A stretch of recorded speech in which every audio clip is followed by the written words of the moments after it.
आता चालू झालेला आहे आषाढ महिना. तर आषाढ महिन्यामध्ये आकाड तळला जातो. तर म्हणजे पारंपरिक पद्धतीने आलेली ही रेसिपी आहे. तर आकाड म्हटलं की कापण्या, धपाटी ह्या रेसिपी बनवतात. तर मी आज बनवते कापण्या. तर गुळाच्या कापण्या मी आकाड स्पेशल बनवत आहे. तर आपण कधीही कापण्या, धपाटी बनवून खातो. पण या महिन्यामध्ये जर आपण कापण्या, धपाटी बनवून खाल्ल्या तर टेस्ट वेगळीच लागते. खूप छान लागतात. म्हणून तर म्हटलं जातं की आकाड तळला जातो. तर ह्या कापण्या खूप छान बनणार आहेत. आतून पोकळ, मस्त मऊ, लुसलुशीत अशा बनणार आहेत.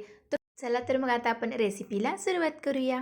नमस्कार, सीमाज बेस्ट किचनमध्ये तुम्हा सर्वांचं खूप खूप मनापासून स्वागत आहे. तर इथे आपल्याला गुळाच्या कापण्या बनवायच्या आहेत म्हटल्यानंतर इथे मी गूळ घेतलेला आहे. तर 1 वाटी गच्च भरून असा गूळ घेतलेला आहे.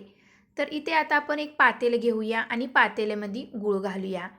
तर इथे मी प्रमाण बरोबर सांगणार आहे, त्यानुसार तुम्ही प्रमाण घेऊ शकता. तर गूळ घातलेला आहे. तर आता त्याच वाटीने मी 2 वाटी पाणी घालणार आहे. तर गुळाचं प्रमाण तुम्ही कमी जास्त करू शकता. जर तुम्हाला जास्तच गोड हव्या असतील तर जास्त गूळ घाला. जर कमी असतील तर एवढं प्रमाण तुम्ही घ्या. तर आपल्याला गुळाचा पाक बनवायचा नाही, फक्त गूळ विरघळून आणि उकळून घ्यायचा आहे. तर अशा पद्धतीने आता आपण हा गूळ उकळवून घेऊया. तर गुळाला उकळी आलेली आहे. तर पूर्णपणे गूळ विरघळलेला आहे. तर आता गॅस बंद करूया आणि गुळाचं पाणी हे थंड करायला ठेवून देऊया. तर इथे आता आपला गूळ थंड झालेला आहे, म्हणजे गुळाचं पाणी थंड झालेलं आहे. तर आपल्याला गुळाचं पाणी गाळूनच घ्यायचं आहे. कोणताही गुळाचा पदार्थ बनवताना गुळाचं पाणी जर बनवलं तर तुम्ही गाळूनच घ्या. त्याच्यामध्ये खडे, कचरा असतो. तर आता आपण हे गुळाचं पाणी गाळून घेणार आहोत. तर पहिल्यांदा आपण इथे गव्हाचं पीठ घेतलेलं आहे. तर गव्हाच्या पिठापासूनच आपण कापण्या बनवणार आहोत. तर इथे मी वाटीचं प्रमाण घेतलं आहे 2. तर 2 वाटी इथे पीठ घेतलेलं आहे मोठ्या बाउलमध्ये मी. तर 2 वाटी गव्हाचं पीठ घ्यायचं आहे आणि इथे बेसन वापरायचं आहे. तर 2 वाटी गव्हाच्या पिठाला अर्धी वाटी बेसन घ्यायचं आहे. तर एक टीप लक्षात घ्या, बेसन कमी घालायचं आहे गुळाच्या कापण्यामध्ये. कारण की जर बेसन जास्त झालं तरी कापण्या कडक होतात, वातड येतात. म्हणून बेसन कमी वापरायचं आहे गव्हाच्या पिठापेक्षा. गव्हाचं पीठ जास्त वापरा. तर इथे मी चवीनुसार मीठ घालत आहे. कोणताही गोड पदार्थ बनवताना थोडंसं चवीनुसार मीठ घालावे, म्हणजे चव छान येते.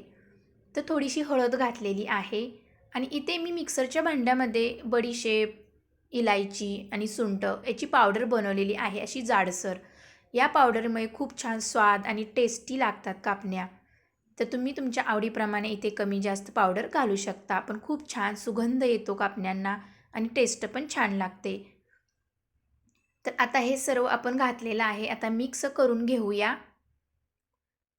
गुळाचं प्रमाण जास्त जर तुम्ही केलं तर गुळाच्या कापण्या कडक होतात. म्हणून बरोबर प्रमाण घ्या. 2 वाटी गव्हाच्या पिठाला अर्धी वाटी बेसन आणि 1 वाटी गूळ घालायचा आहे. तर इथे मी थंड तेलाचं मोहन घालत आहे. तर 2 ते 3 चमचे इथे थंड तेलाचं मोहन घातलेलं आहे. तर कापण्या करताना कडक तेलाचं मोहन घालू नका, नाहीतर कापण्या कडक होतील. तर कापण्या मऊसूत हव्या असतील तर तेल थंडच घालायचं आहे. तर अशा प्रकारे इथे आपण मिक्स करून घेतलेलं आहे. तर आता जे गुळाचं पाणी बनवलेलं होतं ते गाळणीमध्ये आपण गाळून घेऊया. जसं लागेल तसं आपण हे गुळाचं पाणी घालून पीठ मळून घेणार आहोत. तर एकदम पूर्ण पाणी ओतू नका. जेवढं लागेल तेवढंच तुम्ही हे पाणी घालून मळून घ्यायचं आहे. तर गुळाचं पाणी घातल्यामुळे चिकट होतं पीठ. कारण की गूळ पण चिकट असतो आणि गव्हाचं पीठ, बेसन पण चिकट असतं. थोडं मळताना जरा अवघड जातं. जसं लागेल तसं आपल्याला हे गुळाचं पाणी घालून मळायचं आहे. तर आधीमध्ये आपण केव्हाही कापण्या बनवू शकतो. पण या आषाढ महिन्यामध्ये तुम्ही नक्की ट्राय करा आणि खावा. खूप छान लागतात ह्या दिवसामध्ये जर कापण्या केल्या तर.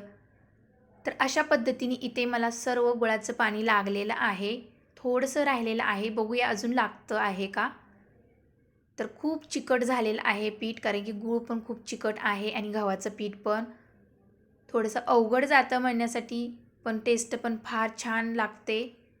तर इथे मला पूर्ण गुळाचं पाणी लागलेलं आहे. बघू शकता त्यात कचरा, खडे किती आहेत गुळामध्ये. म्हणून गुळाचं पाणी गाळून घेणं महत्त्वाचं आहे. तर अशा पद्धतीने इथे मी मीडियम साईजमध्ये पीठ मळून घेतलेलं आहे. जास्त घट्टही नाही, जास्त सैलसर पण नाही. तर अशा पद्धतीने ते पीठ आपलं मळून झालेलं आहे. थोडासा तेलाचा हात लावून एकजीव आपण हे गोळा मळून घेऊया. आणि तर 5 ते 10 मिनिटे आपण झाकण ठेवूया वरती आणि पीठ भिजू देऊया. जास्त भिजायची गरज नाही. 5 ते 10 मिनिटे भरपूर झालं. तर 5 ते 10 मिनिटानंतर बघूया आपण पीठ छान भिजलेलं आहे. मस्त असं लुसलुशीत झालेलं आहे पीठ.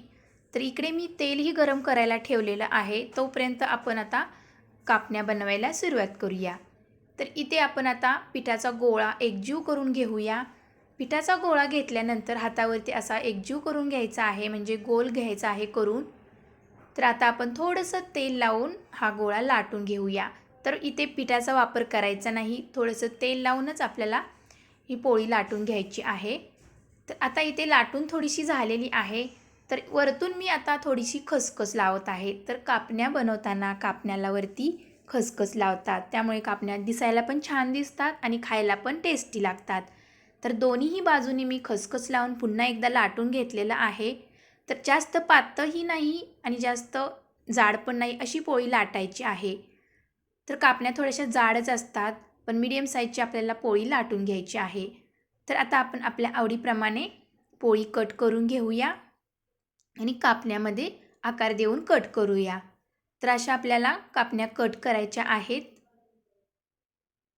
तुम्हाला मोठ्या हव्या असतील तर तुम्ही मोठ्याही कट करू शकता किंवा छोट्याही कट करू शकता, पण शक्यतो कापण्या मोठ्या साईजमध्येच असतात कट केलेल्या. तर अशा पद्धतीने इथे किती छान अशा कट करून झालेल्या आहेत, बघू शकता. तर आता इथे सर्व मी एकदम लाटून कट करून कापण्या घेते. तोपर्यंत तिकडे आपले तेलही गरम झालेलं आहे. तर गरम तेलामध्ये आपण आता कापण्या तळून घेऊया. तर गॅसची फ्लेम मीडियम ठेवायची आहे तेल जास्त गरम झाल्यानंतर. तर बघू शकता तेल छान तापलेलं आहे. कापणी घातल्यानंतर वरती येत आहे, म्हणजे आपलं तेल छान तापलेलं आहे. तर अशा पद्धतीने इथे आपण कापण्या घालूया आणि खमंग आणि खुसखुशीत अशा तळून घेऊया. जर तुम्हाला गुळाच्या कापण्या कडक हव्या असतील, म्हणजे कुरकुरीत हव्या असतील, तर तुम्ही गुळाचं प्रमाण जास्त घाला आणि थोडंसं बेसन जास्त घाला, म्हणजे गुळाच्या कापण्या कडक होतील. जर मऊ हव्या असतील तर गव्हाचं पीठ जास्त आणि बेसन कमी घाला आणि गुळाचं प्रमाण बरोबर घाला. तर अशा पद्धतीने आपण 2 ते 3 मिनिटामध्ये ह्या कापण्या तळून घेऊया. तर मस्त असा कलर आलेला आहे, बघू शकता. खमंग असा सुगंधही सुटलेला आहे, कारण की त्याच्यामध्ये आपण वेलची, सुंठ आणि बडीशेप घातलेली आहे. तर 2 ते 3 मिनिटामध्ये आपल्या ह्या कापण्या मस्त तळून झालेल्या आहेत. कलर पण किती मस्त आलेला आहे, बघू शकता. टम्म अशा फुगलेल्या आहेत. तर आता टिश्यू पेपरवरती आपण या सर्व कापण्या काढून घेऊया. तर कलर पण मस्त आलेला आहे. अशा कलरमध्ये आपल्याला सर्व कापण्या तळून घ्यायच्या आहेत. तर ज्या बाकीच्या राहिलेल्या होत्या कापण्या आपण त्याही तळून घेऊया. पण तळतेवेळी थोडीशी खसखस तेलामध्ये उतरते. तर खसखस तर उतरणारच, थोडीफार कापण्यामध्ये राहते. तर अशा पद्धतीने इथे आपण सर्व कापण्या तळून घेतलेल्या आहेत. तर मस्त अशा खमंग, खुसखुशीत, मऊसूत कापण्या आपल्या तळून झालेल्या आहेत. तर एक तुम्हाला मी तोडून दाखवते. तर बघू शकता किती मस्त फुगलेली आहे. आतून पोकळ झालेली आहे. मस्त असं पदर सुटलेला आहे कापणीला. तर ओठाने खाईल अशी ही कापणी बनलेली आहे, मऊसूत. तर अशा पद्धतीने ते सर्व आपल्या मऊसूत गव्हाच्या पिठाच्या गूळ घालून कापण्या बनवलेल्या आहेत. तर आकाड मी तळलेला आहे. तर आषाढ महिन्यातील माझा हा पहिला पदार्थ आहे आकाड तळणीचा. तर तुम्हीही नक्की ट्राय करा ही रेसिपी. खूप छान खमंग लागतात कापण्या. तर अशा पद्धतीने इथे मी आकाड तळलेला आहे. अजून जर माझ्या चॅनेलला तुम्ही सबस्क्राईब केलं नसेल तर सबस्क्राईब करा, लाईक करा, शेअर करा. भेटूया पुढच्या रेसिपीमध्ये. तोपर्यंत बाय बाय.